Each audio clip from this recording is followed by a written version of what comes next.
If we were to think about the films that were being made, there was a certain film language that was very, very distinct, certain kinds of coverage, long shot, two shot, single, single. There was almost a formulaic way of presenting films. This film language was very strict, and in editorial terms, there were rules that one felt could not be broken. A master shot had to come first, and then if you had an over-shoulder, you went to the over-shoulder, and you never went to the close-up till you'd done the whole dance coming from far to close. For instance, if you were going to have a transition from one place to the next, it would be done with a dissolve.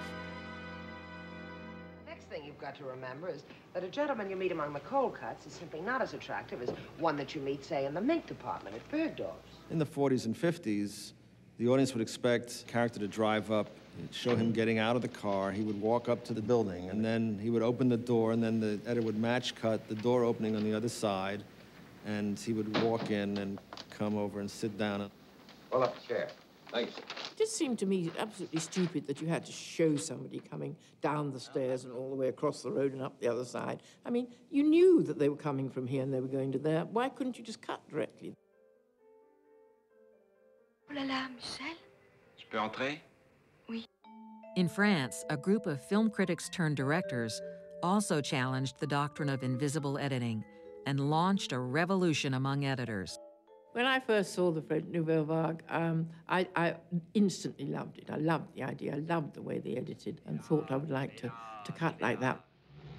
J'aime une fille qui a une très jolie nuque, de très jolis seins, une très jolie voix, de très jolis poignets, un très joli front, de très jolis genoux. You know, Godard used jump cuts because it was like, well, why not? You know, there's nothing interesting happening in this middle part, so let's just go to a jump cut. When I saw Breathless, I was staggered at Godard's brutality. What they brought to editing was a breaking of the rules. Whatever books that said this is how it had to be done, they burned them.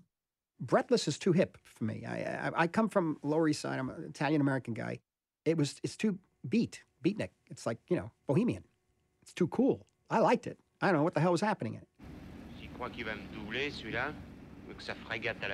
You know, when I first saw Breathless in the 60s, it's like, wow. I mean, just in the first 5-minute sequence in introducing Jean-Paul Belmondo's character as this petty thief, I mean, every rule was violated in terms of how long to hold a shot, the discontinuity of what was going on, even screen directions, you know, were mixed in.